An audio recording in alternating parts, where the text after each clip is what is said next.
Good doll. How are you? Doing Are you well. up? There you are. Hi. We're just waiting for. Hi, guys.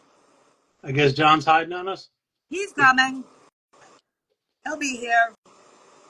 We'll start it off. Let me turn my hot water off. I got a thing where I drink a lot of hot water. That's all right. It's good for you. I'm bored of cold water, so I have to drink hot. So, how are you? Talk to us. Give Not us doing. a topic. What's that? Give us a topic.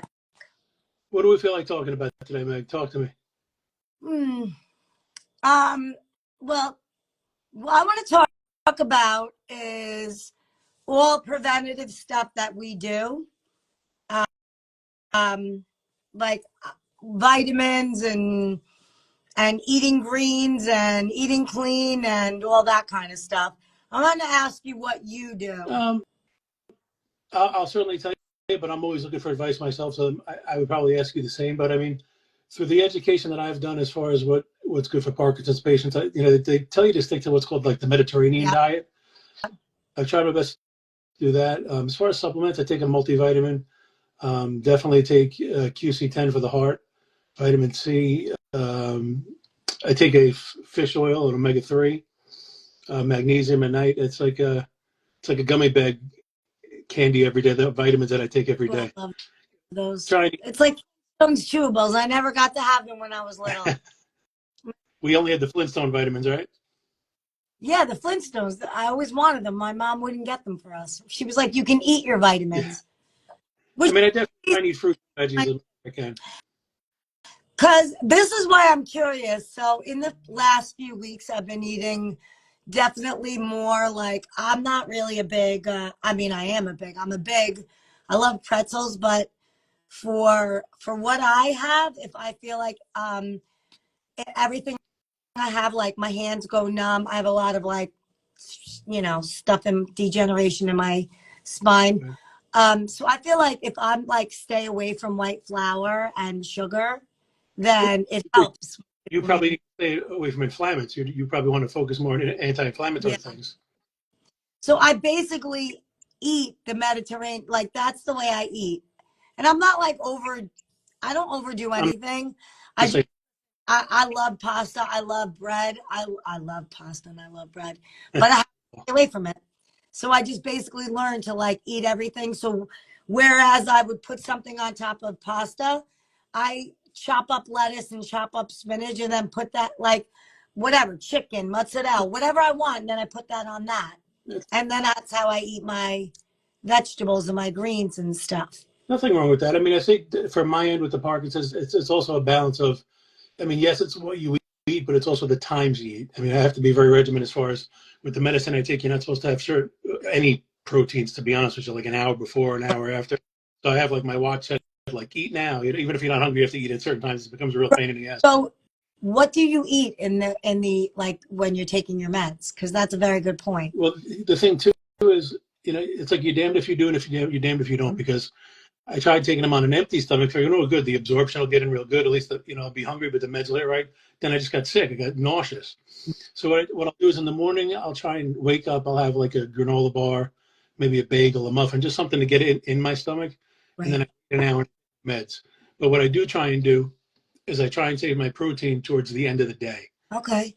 This way, because basically what they say is that protein gets absorbed in the same place that your levodopa pills get absorbed in your body. So you want to try and avoid any kind of disruption with that goes. So what I try and do is I try and keep my protein absorption intake, I should say, towards the end of the Towards day. the end of the day. So what times do you take your medicine? I take let's see, I take one at 8, I take one at 12, and I take one at 4. So Okay. I'll eat afterwards. In the thought process there being, as long as I'm not like going out to a dinner party or something, I'm going to be home in my house. So if I feel a little cruddy, it is what it is. I could deal with it at home rather than Yeah. out. But That's what confused me when I flew out to Indianapolis and I learned, like you do like a crash course on everything. And that's what I was like, wow, how do you deal with that? Like if you live on a diet where you don't eat a lot of carbohydrates, what do you do? well, What do you do? that's kind of where I am now too, because like I said, I'm still kind of learning all this. But then like I said, you go to the point where you try not to eat because you don't want anything to interfere with the absorption of your meds. But then you say to yourself, well, do I feel like shit just because I haven't eaten? Right. There's so many variables and so many questions. It gets Right. You're like so starvation mode. yeah, And I'm saying to myself, okay, wow, that pill kicked in nice because I didn't eat anything. But like, what's the answer? Starve myself and have pills? Like, who could live like that? Then you Yeah. just feel depleted, run down. We got to get, I want to get on this. I'm going to get a nutritionist to come on I would maybe love the week after and onto our Monday night thing. that. Would be Right? fantastic because that's kind of where I am now. Is the people in my circle are saying, listen, even if it's not a Parkinson specific nutritionist, you ought to talk to a nutritionist about absorption of certain foods and what's going to interfere with it and what's good for you. Listen, I could Google stuff till I'm blue in the face, but somebody who knows what they're doing. Yeah, let's get a nutrition. We will. I'm going to reach out to this person that I know and I'll get her. Oh God, I wish she was on right now. I wish I could think of her Instagram name, but I'm so bad that way. But it's okay. But we're gonna have her not next Monday, the Monday after for Oh, sure. that sounds And that because like with all the things that like I said, like inflammation and with Parkinson's comes so many different things. And I think like things get amplified. So like with age comes arthritis or tendonitis or so with Parkinson's comes that, and then you've got to watch what you're eating because you don't want to mess with your I medications. literally could use a secretary, to be honest with you. Between the meds, the supplements I take, what times I eat, what I'm eating, I could hire somebody to be an assistant for me just to help me. But the one thing I will say, as frustrating as Parkinson's is, with like what they say with Parkinson's is what works for one is not going to work for somebody else. Every patient is different. So I get it. It can be hard for doctors. The two things that I have, at least in my opinion, have rung true every single time. One, stress sucks. I know it sucks for anybody, stress, but it really takes its toll on Oh, Parkinson's patients. yeah. And two is I do think there's something to be said for gut health. I mean, I definitely see a correlation between what I put in my body and how my medicines absorb in it. So I definitely think that gets downplayed a little bit, but I definitely think diet and gut nutrition and gut absorption have a lot to do with how your meds, and quite for anybody, we all know that's true. But I mean, I'm only speaking on, and again, I don't, until they tell me I have Parkinson's, I don't think I have Parkinson's. I mean, sometimes we think I do, but well, what can I ask you? What makes you think that? because I have a lot of things that are the same. Okay. A lot of the things are the same. And you know how like some days like one thing's working and the next day it's not, and Yeah. that goes on. But and plus you got my foggy brain, which what are you gonna do about it?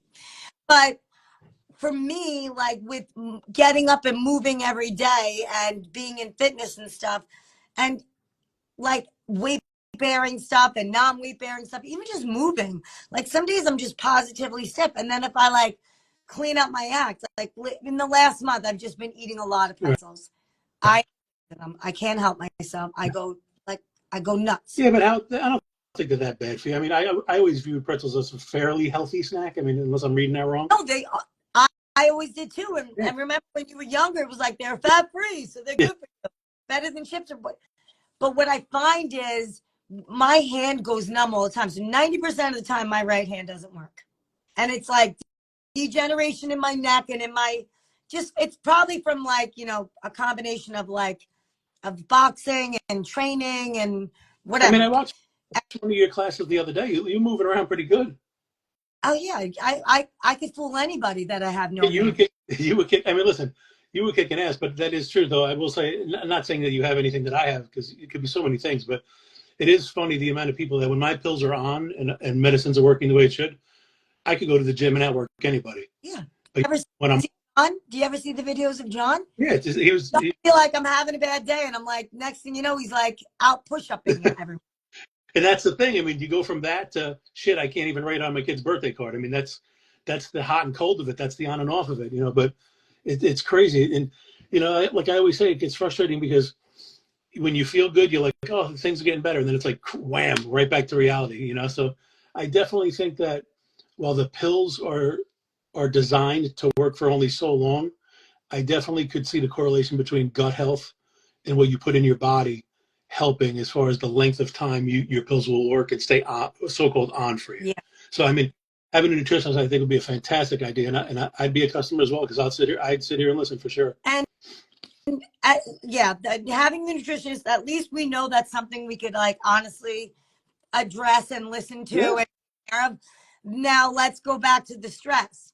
This is like a vicious cycle because it's like don't stress, but it's such a big component. It's just a big piece of the It's pie.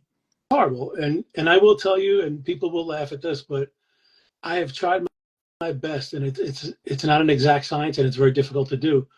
I have definitely in the past 6 months or so tried to live in the state of the now. They call it stoic thinking. Yeah. The process there is if you live in the past of things that you can't change, you're going to live in depression. Yep. If you're stressed out about things in the future, you're going to live in anxiety because you can't control what happens. So they tell you to live in the now. I mean, be grateful for what you have now. I mean, and listen, I definitely think it helps. For as bad as I could feel at times, I mean, I click on this Instagram or social media and I see people that have it worse than I do. Like you said, John's a perfect example. You know, you look at him and there are days where he feels like he can't even stand up and he's shaking, but then he gets on the floor and he'll bust out 200 push-ups. And I say to myself, how can I not get up and go to work when this guy's doing this? You know, so I definitely think that the PD family and the circle that you build of people that can motivate you are huge. But I've definitely learned that the biggest thing is, you know, and like John said last week, you can't sweat the small stuff anymore. And by small stuff, I almost mean anything, things that are out of your control. I mean, and I know that's impossible. It's not the way we live life. It's not the way we're taught to live life. But I've given. It's kind of like impossible to not like concern yourself and stress over the future because unless you're like me and I'm blissfully unaware and it's not that I'm like clueless, I just choose to be blissfully unaware because I really have a firm belief in like what's worry going to do. Worry is Zero. It's a silent killer. right. But the key, I'll say it a million times, I wish we could do this every single night, even just for 1 hour. It's like my friend David and I used to say this, like having Parkinson's, it's like being in AA or NA, or you got to work your program. If you're working your program and you're in Alcoholics Anonymous, right? And then like you go to a meeting and then you go about your day and you go on your merry way. Maybe you're like, fine, I'm going. If you're not working the meeting, you're struggling. If you're not working this program, if we're not working and talking to each other, then you get lost. And you could get lost. I'll take it a step further. You say AA. What's the first step before you go to AA? You have to admit and get out of denial that you have a problem. It took me a very long time to come to grips with the fact that I had Parkinson's, and I sat in my room in a dark room, and I just wanted to be alone in my thoughts. And there were days when I'm still like that. I'm not going to lie to you; it's tough. Yeah. But the first step is just saying to myself, somebody very close to me said, "Listen, you're so hung up on when you go out if you shake or how you look to other people. Who cares? Yeah. Worry about you. Stop sweating this. You are such a great person. You have so much to offer. Parkinson's does not define you. It's a part of you. You know, and once I realized that, you know, it's like anything else. It's like any other problems anybody has, you know. You just got to learn to live with it. But like you said, you definitely have to learn to be very regimented with it, and you have to stay the course and you have to work the program. You have, because especially with Parkinson's, it's about having the right mindset, and you know better than anybody for what you do for a living, movement. And the moment you veer off of that, it sets you back 10 steps. For every one step you take, it sets you back 10. I know. And I think that, and if I'm being honest, and this is just my opinion as a bird's eye view, wait, hold on. My husband has been on the carbidopa levodopa for about 20 years. It has just started not to work so well in between doses. So yes, that's okay. So there's a lot of people that like have been on it for a number of years. I'm just answering this question. And then did you hear about that inhaler? I heard about a couple of things because I actually just tried a fairly new medication called Crexont, which is like a slow release version of carbidopa levodopa. Instead of giving it to you in one big whoop, it kind of breaks it out into slow release. So I'm kind of getting used to that. But I would agree with whoever just asked you the question. The hard part is trying to manage and limit your off times. So yes, they are coming out with all kinds of stuff. There's a pump I heard. Yes, there's an inhaler that I think they're working on because I guess it's the right. When John comes on, he's going to tell. I hope he comes on, and if not, he'll just do his own live. But he just spoke to a guy in London, and this guy's doing he's got this, it's a plant-based, it's like the root of the plant. I hate this because I can't even remember what it's called. Ashikawa or something like that. Or? We're gonna do a whole thing with him, but he's gonna do John will talk to us about it. But anyway, going back to what we were saying about like working in movement, here's a question for you, Tim. Like, you are out there, you put yourself out there, you live your life, and you're like really like kind of a pioneer, like you're just out there like really just showing people. But I try and pull people towards me and the class, and it's not me. It's not like I'm like a person that just wants to like, one-on-one with people. To me, I feel like it is the connection we all have. It's the camaraderie we have. It's being in the same boat with someone. Because even though like I say like, oh, I can relate, at the end of the day, I don't have it, right? That we know. You can't relate it, and that's nothing against you, because like I said, I've watched your classes. You were a phenomenal instructor, and you get your most out of your patients, out of your clients. I've seen that, but it's like I said to John last week, I could be in a stadium, a concert rock stadium with 100,000 people. They could even all have Parkinson's, and I would sometimes feel like a stranger, because what John's going through might not be what I'm going through. Like with other things, God forbid, like if somebody has a certain type of cancer, odds are the same person who's going with the same thing has the same symptoms. The thing that sucks with Parkinson's is it's completely different for each person. So the therapies, the medicines, the diets, for the most part, are going to be different for everybody. So it's even, I feel bad for the caregivers, because even the people that have tried to help me, I can't really express how I feel, because it's hard. Like I just said for you, even me trying to analyze my day, I could have a what I'll call a decent day, and then I say to myself, okay, Tim, tomorrow you can have the same bagel with the same cream cheese with the same bottle of water, and it's completely different. It gets frustrating, but I definitely think that like I said, I've watched your class, and there's definitely something to be said for the camaraderie and the circle and the community of Parkinson's. But I will say, just as an individual who went through it and fought it, I feel like if you're not getting the results you need to out of a certain person, it has nothing to do with you or your willingness to help them or you want to help them. I think that sometimes it's just them fighting the system and fighting the truth. Yeah, I know. I mean, I'll listen. I'm very upfront with people. Maybe I'm hard. I don't know. No, and I don't care. You're on. Because I am who I am, and there's people, and I'll say to them, you got to keep coming. I know you got to go to this therapy and that therapy. Make it a different day. Make it a different hour. A big part of it is just being together.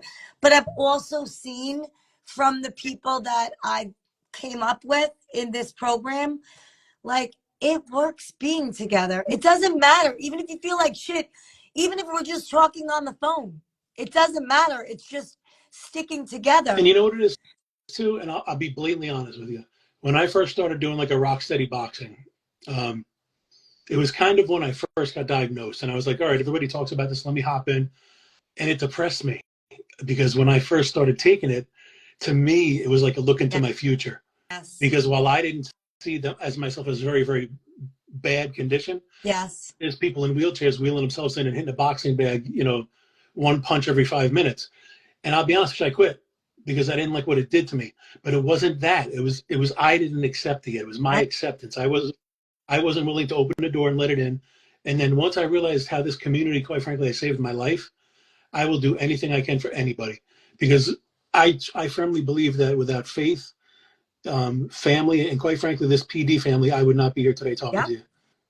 When I went out to Indianapolis, I love that you just said that, because when I went out to Indianapolis, and like the first day is you just meet all the coaches and you hear their stories and why they're involved and blah, blah, blah. I was thrilled because, I'm like, oh God, this is just going to be another story of me, a woman, going into a boxing place and them not taking me seriously. Well, here the person that founded it is a woman. So that was awesome. Yeah. And the whole first day is just like talking about it and learning about it. And then the next day is you're working with the people, and it was the same thing. It was like they're wheeling in, they're walkers in, they're this, they're that. And I was like, the guy that I went and signed up for, is like my landlord, and he's the reason why I went. I'm like, Marty's never going to be into this. Like, also, like, I was like, I'm not going to do that. I'm not going to have them do this. I'm not going to have them do that. And I was probably a little, I don't know, maybe bitchy, but I was like, to me, I have to see, like, I'm challenging them. If they're going to be getting in the ring of life and fighting, I'm not going to be throwing little air balloons at them. I'm throwing a medicine ball. If you're not challenging them, you're not doing your job, because Exactly. that's what they need.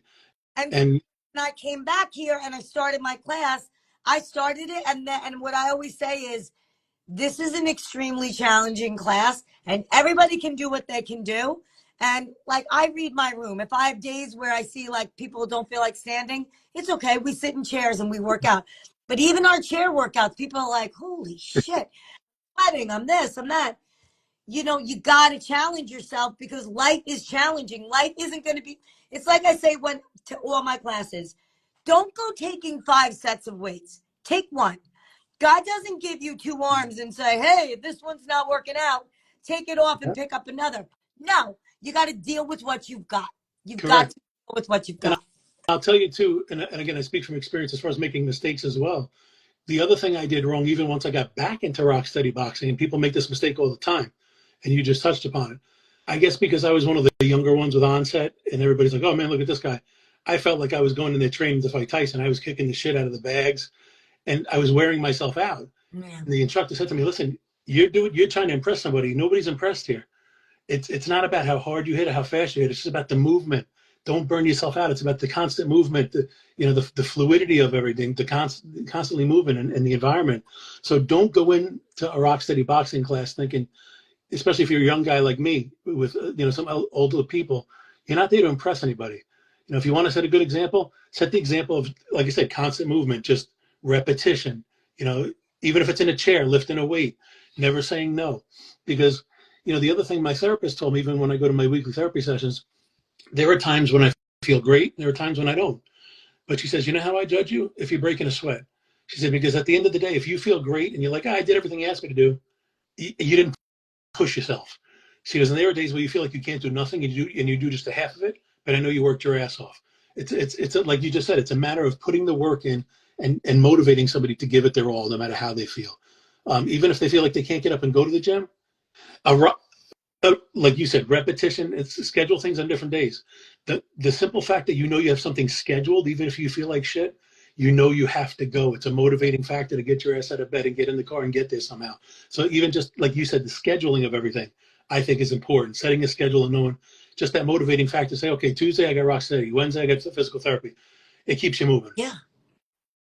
Well, I was also thinking that, like, once John started coming here and, like, listen, there's a bunch of reasons and he can tell you them.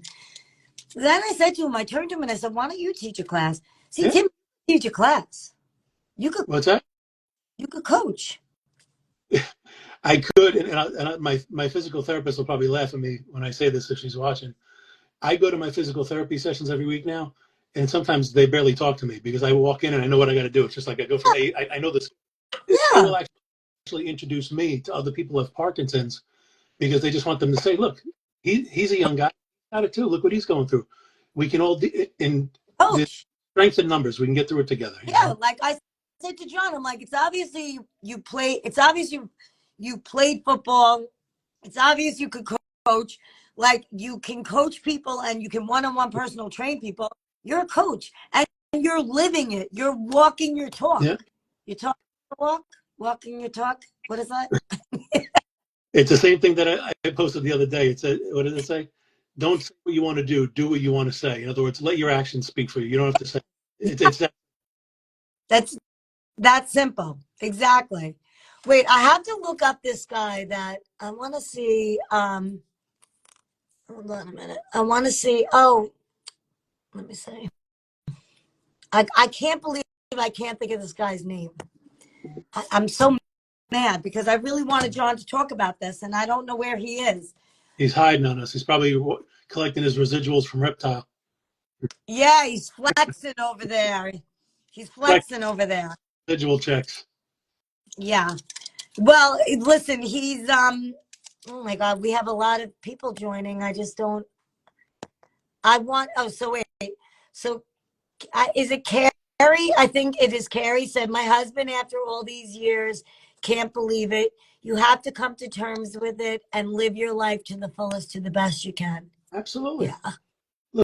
Yeah. Look, it took a long time to get to that place, but it took me a lot of trial and error. It took me a lot of mistakes, a lot of life altering mistakes. But I got to the point where I realized I can't change the past. I can't change the future. Nobody should be judged on their worst mistake, and nobody should be judged on their biggest accomplishment. It's a whole body of work.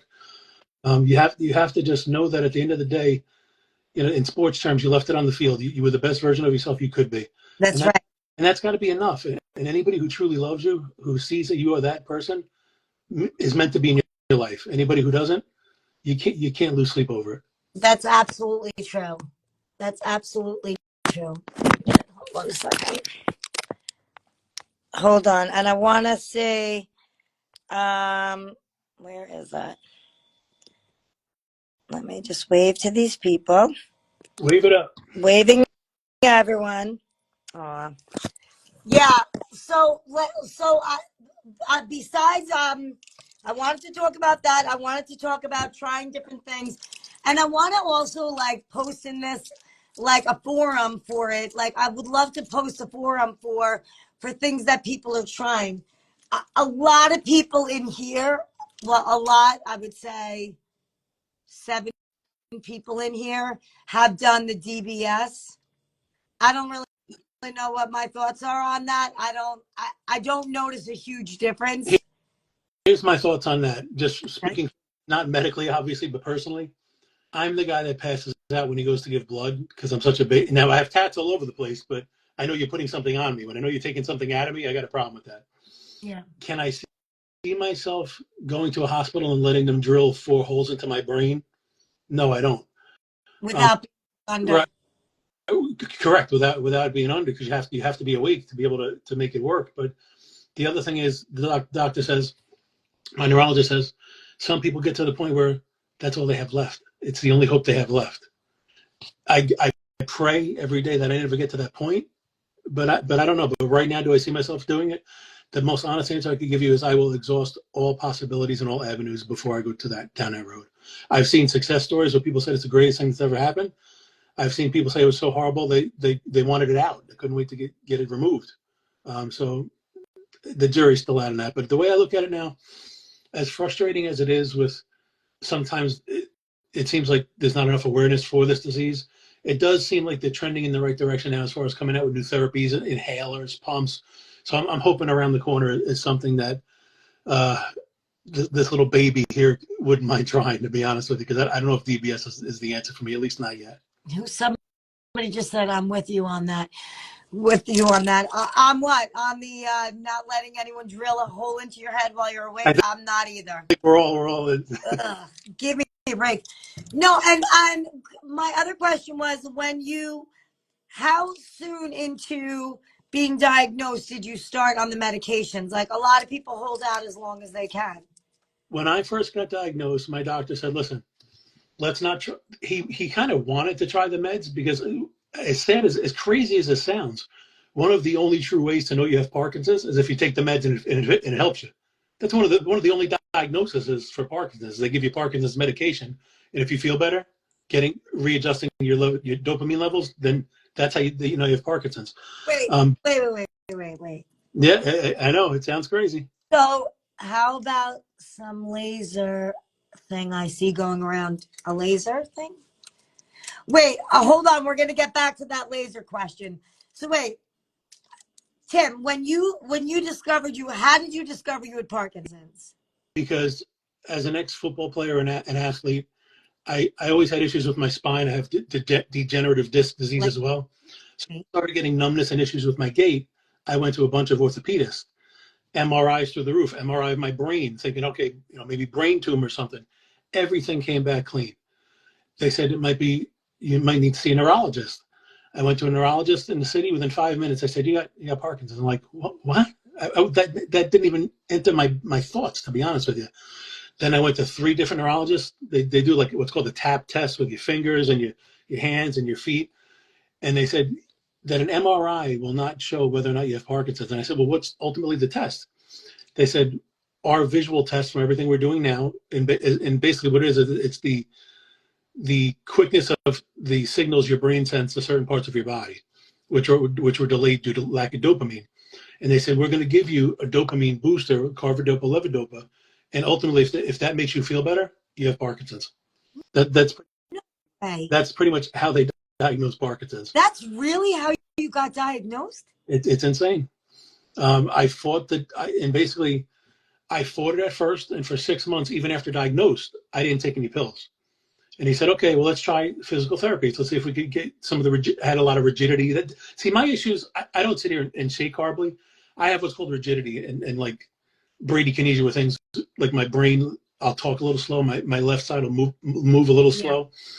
slow. So I tried to do a lot of physical therapy for it, and it didn't work. And the doctor pretty much said 6 months later, well, now are you ready to try a pill just to confirm that you have an issue? It immediately worked. So, when you started with the physical therapy, but were you already like, were you actively working out, having been an athlete, played football? Like, were you working out and then like amped up your workouts, or had you just like kind of not worked out and then? Kind of not worked out because of the way I was feeling. Like I said, I went through a year of feeling like crap and quite frankly, not knowing what was wrong with me. I just knew that the number one symptom I had was I wasn't getting my foot up enough. You would hear from across the room, you'd hear my scuffing on my sneakers. My gait was off and I wasn't walking properly. So I thought, all right, I'm injured. So I didn't want to go to the gym and start beating myself up. So I took about 6 months off of not doing much.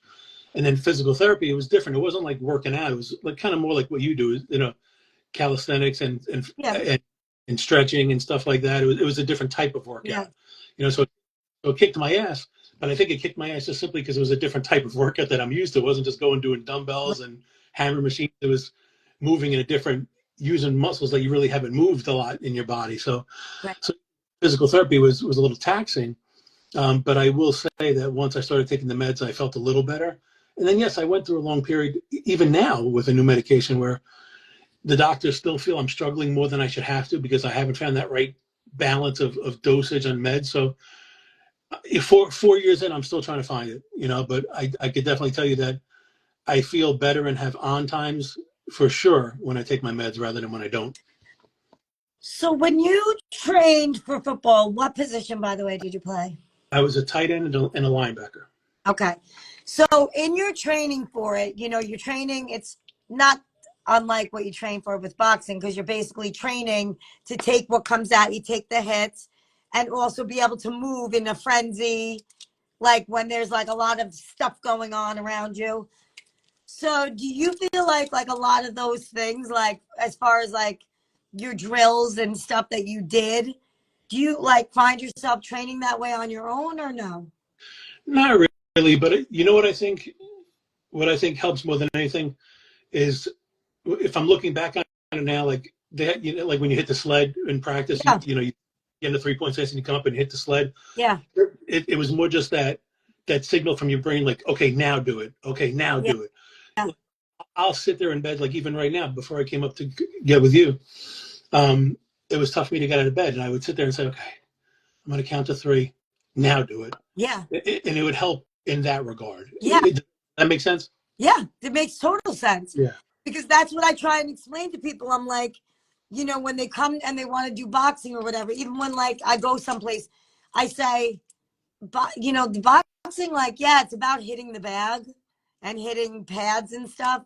Much But more. most of it is in the training, because when you're in it and you're like in that frenzy, you need those like rapid fire things that are just good, inert almost.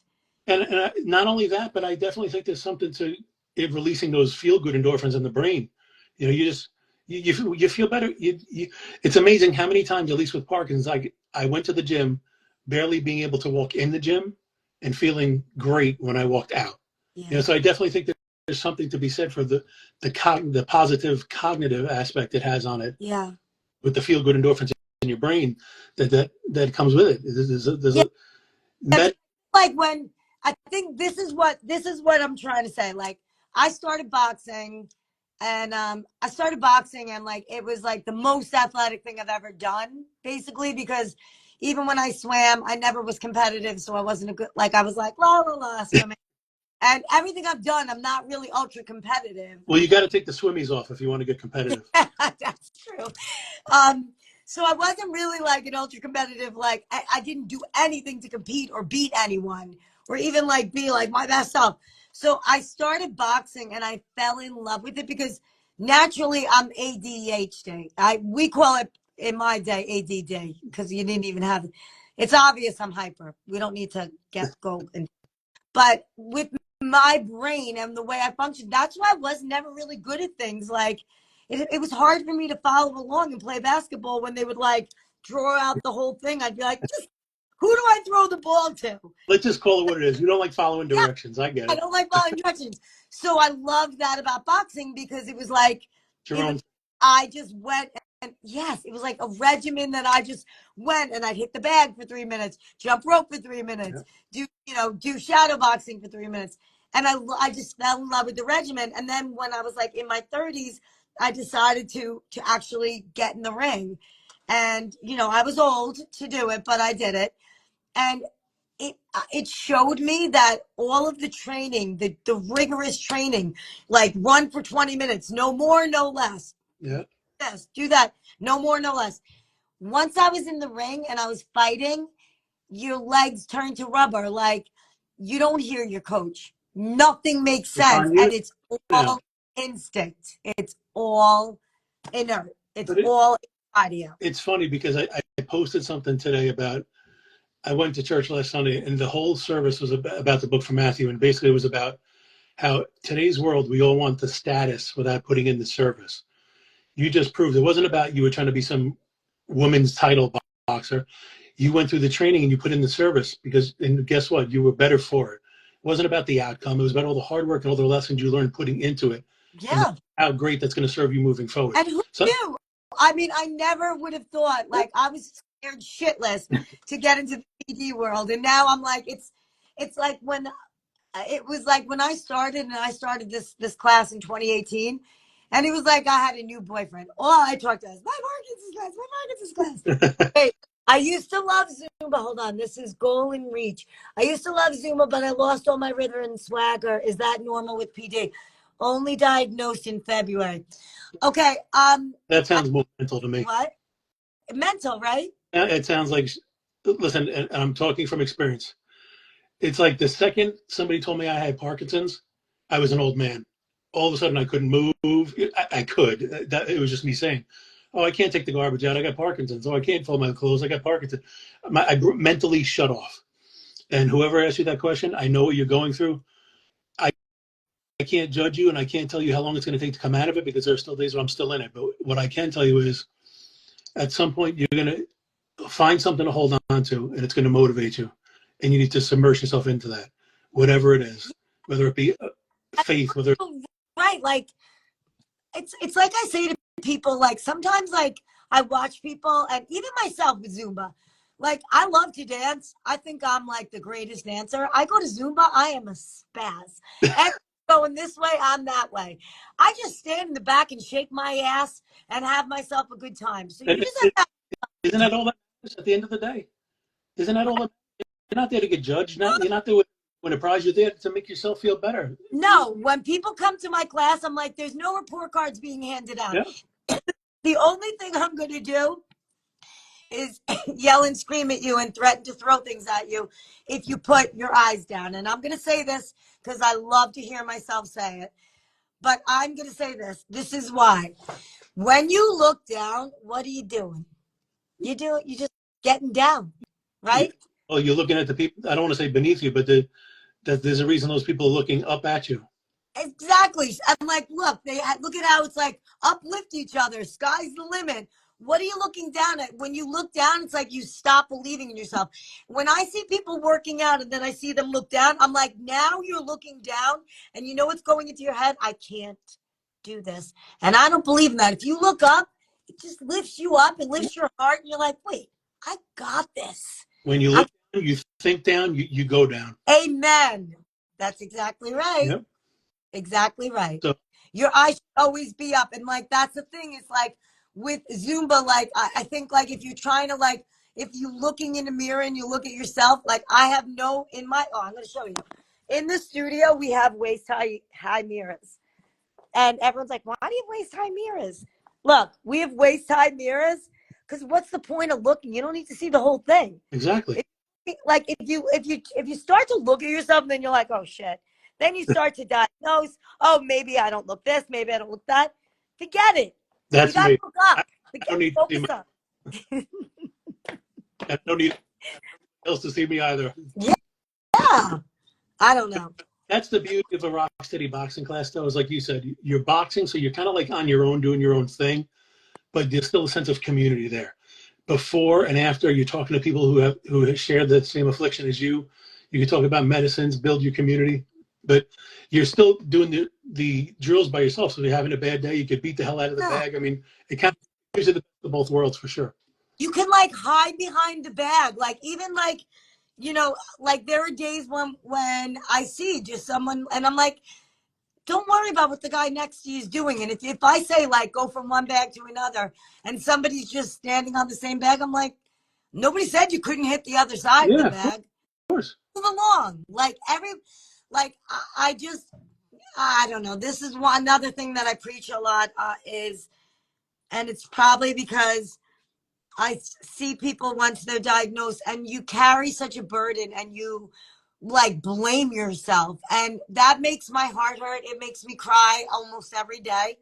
And it's, first of all, whatever is, whether you believe in God or science or whatever you're given, we're all given something. Like, Yeah. in like, I'm a lot. I'm a lot. I'm a lot to take. I'm loud. I'm hyper. You know, I have no apologies for that. This is what God gave me, and I'm You just shouldn't. working with it. With Parkinson's, it's like I get it, I understand, but like you have to let yourself be free, and you have to let yourself love yourself and forgive yourself because you didn't You say, didn't do "Hey, I'm anything to deserve it. up for 20 years of Parkinson's." And you know what I would say too? If you could be your own worst enemy, you could be your own worst savior too. Your own savior too. If you could dig yourself the hole, you could get yourself out of it.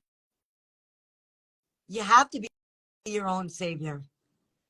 Yep. You have to be your own savior because if I sat here and told you how great you are, I fight with John all the time. I You can. say, you don't me. I think you're fabulous. I think you're fabulous. And he doesn't listen because all he hears is what he wants to hear. Right. You know what I mean? And I'm sure that like that happens with you, or you might have people that are cheering you on. But it's like if I teach 50 people and one person goes, that was difficult. I'm gonna walk out of here and be like, God, was it really that difficult? No. Even if the other 49 told me it was amazing. You're not gonna reach everybody the same way. It's just not gonna happen. But that all the more reason you need to know it's not on you. It's on each. It's like anything else. It's like faith. It's like Parkinson's. You have to at some point open up your heart to take in what's being thrown your way. That's Same right. thing with you as an instructor with your client. If I'm going to fight you and say, "Oh man, that sucked. That was hard," then I'm not opening up my door to you. I'm not letting you in to help me. Parkinson's has taught me you have to be vulnerable, and you have to ask for help. You have to be willing to accept it. And you're talking to a guy who spent 47 years of his life thinking he had to provide for everybody and be a husband and a dad and do all the things that a man should do. And I'll be the first in line to say I need help, even if it's just a shoulder to cry on, or we have all been there. And if it's not Parkinson's, it's something else. Nobody's perfect. Everybody's going to need help at some point in their lives. Yes. And I wish that more people would understand that, like with the Parkinson's, because I mean, and David, I mean, God rest his soul. David used to say, he's like, you're going to get something. You're going to get something. And whatever you get handed to you, you're going to have to find your way through it. You're going to have to find your way through it. I mean, listen, I'm going to be very honest. I lost my brother last year. I'm sorry. Thank you. When he got diagnosed with cancer, he chose not to tell anyone. And, he kept it to himself and his wife. And like, that was okay. And they did what they did. But like, he didn't want to be that guy with cancer. Like he wanted to still be him. And, he wasn't like mad at himself that he got cancer. I mean, I'm sure he was mad at times, but he just lived his days to the fullest. And, he unfortunately lost his battle, but he didn't quit. Like he just fought every You single day. can't. You can't quit. And Can't quit. I say this knowing I made this mistake. That's one of the things I regret in my life, amongst other things. But why did it take 45 years of my life for Parkinson's to wake me up to realize I need to start living every day to the fullest? Why does it take something like that? And there's no answer to that because we all do it. You The know, right. The answer is right. It's nothing's in our no, timing. We are all just players in the play, and we didn't write the no, script. We just play our it's all parts. on God's timing. He doesn't have bad timing. He doesn't have good timing. He has his timing, which is always I right. always tell people I'm a little jealous. Like when I read the Bible or whatever, like I'm jealous. I'm not Moses or whatever. You guys are like prophets. Like you get, you know what I mean? You're out there and you're sharing, and you're out there and you're sharing what your plight is, and that is It, huge. So you're taking, so maybe like they say, Moses was like a lazy lump for all those years, and then he turned into a really good dude that like did great things. It's okay. Now you are sharing your story and you are doing what you're supposed to do, and it is a part of your story. but you know what, too, and I give a lot of credit to this. There's a lot of people I give credit to. Certainly, faith is number one. Families up there, but the community. I mean, I'm not going to lie to you. I thank my PD family all the time. Just today, I put out a post. I know if there's something I need from somebody, if I want to talk about working out, I'm going to talk to you. If I want to talk about dancing, if I want, there's Amy's out there, there's Reika's out there advocating. There's a wonderful girl named Allie that does everything. It's almost like a well-oiled machine baseball team where everybody kind of does their part. So the sense of community, Yeah. that's why I do it, because I have to. I have to give back because all these people, just like you're out there doing it for people like me. So what does that say about me if I'm not out there trying to help somebody else? You have to do it. That's why when we do our when I go live a lot with the Parkinson's class, like I'm not trying to embarrass anyone or like show them off or anything like that. What and the people that are in the videos, I'm like, somebody that's out there like might be sitting in their house, like, and they can replay it and they can do a little movement and they can work out, or maybe they're just gonna like just get a really good laugh out of us, or laugh at some of our stupid jokes or whatever. But you know what it is too with Parkinson's, Megan? And like you said, you don't want to embarrass anybody, and it's a sense of not being embarrassed when you go out. But I can't hide this, so why am I going to try? Yeah. Why am I going to go out and try and hide my deficiencies or any kind of physical ailments that I have if I'm going out there in an off time, if I'm having a tough time getting a fork to my mouth one day? I can't live my life being afraid of what other people are going to think, because that's not going to make me, it's only going to bring stress on me and shorten my life. It certainly isn't going to help it. So, and that's what I guess kind of what I mean by, you could be your own worst enemy, but you could be your own worst savior. At some point, you just have to know who loves you, know who don't, and just know you're being the best version of you could be, and pay it forward and give it back. And like I said, there are people like you out there that are doing such phenomenal work with people. And I know that my PD family is part of the reason I'm here today talking to you. So I have to give it back. When I wake up and I feel like crap and I see the John Capones of the world out there, with the lollipop doing dumbbells, I mean, how do I not get out of bed when I see him doing what he's doing? It's motivating. That's part of the community that you're talking about, part of building this PD family. There's always going to be strength in numbers. That's right. And that's what we're trying to do. That's right. And we got to just keep doing it. And I mean, even like, no matter what, it's hard. It's hard. Listen, it's hard. Every day is challenging. Like I said to someone the other day, hey, you ever meditate? And then I'm like, who am I kidding? You know how hard it is for me by myself? It is. I was going to try and do like a little something tonight. And like, I'm like, no, it's going to be too hard online. But just like giving yourself like 1 minute a day Of inner peace. of just breathing, That's just it. doing nothing but breathing. Well, that's kind of what I mean by like I do a lot of gratitude, focusing on gratitude, living in the now, and stoic thinking. And somebody says to me, "Well, I notice that you always go to like a lake or a park and do that. Can't you just do it at home?" The answer is yes, but who wants to do that at home? You have outside sounds of people listening to TV, and you're lying in the same bed where maybe you were thinking about something from the past that annoyed you. I think it's got to be a clean palate. I will literally go to a lake. I'll hear the birds chirping. I'm sitting by myself. Nobody's looking at me, judging me, and it's such a calm and tranquil feeling, and it makes it easier for you to zone in and just be appreciative of life and your breathing and the blank canvas that the day has ahead of you. Yeah. And trying to give yourself a chance to live each day to the fullest, for sure. When you said that, when I was like watching that one, I said I don't know if I replied, because sometimes I think I reply, but I reply in my head. But I do that as well. Like when I want to, like, quote, go to church, I go to the ocean, I go to a body, because there's something so, like, first of all, just to look out at a beautiful body of water is just so, it's so majestic. It makes you really connected, right? It just connects you. And it makes me feel like I'm directly talking to God. And maybe there are people that don't believe in God, and that's okay. But like when I stand in front of the ocean, I'm like, and you just see how vast it is. And nobody could stop it, right? It's just free flowing. Where did it start? Where does it's like a breeze? It's like a wind. Where did it start? Where does it end? It's trying to tell you something. It's trying to move you. And Yeah. there's something beautiful about that. Yeah. I mean, I went out west once, and just like we were like in the plains, and I was like, holy my God, just seeing all that like vastness and Yeah, the sky. It's so amazing. So yeah, that's a very good way to find 100%. peace. Yeah. And you need to find it where you can, because and what we're talking about affects everybody in general, even if you have no ailments. There's nothing wrong with inner peace. Nothing wrong with it at all.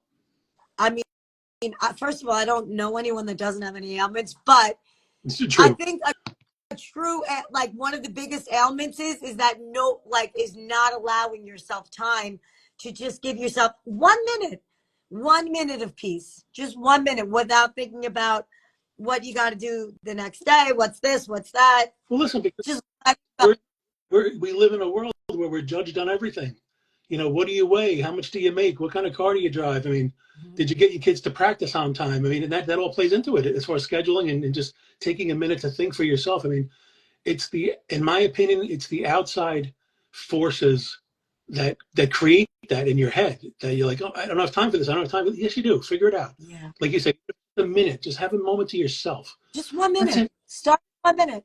All right, or you could do 3 minutes because that's a boxing term, but start with one. Start with one. Start with Absolutely. breathe and just breathe. That's all. Yeah.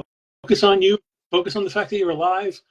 Focus on the fact that, as bad as you feel, sadly, there are people that have it worse than you. Not that should make you feel better, but it just makes you realize that you're not alone. Somebody else is battling too. Somebody is always battling too. That is 100% true.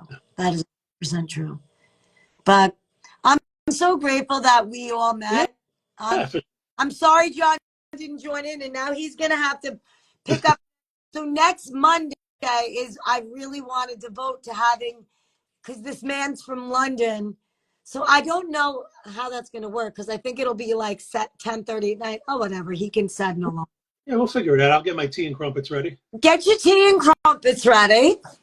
But I want to have him speak about this. And John offered to be like the guy to try it out and then let us know how he's feeling about it. So we're going to try that.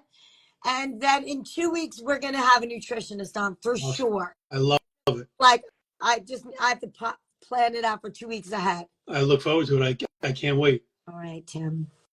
Well, thank you. And God bless you. And I love chatting with you. Always. And we'll see you next week. Thank you so much, Megan, for a couple minutes. Have a great day. All right. Bye, Take care. guys.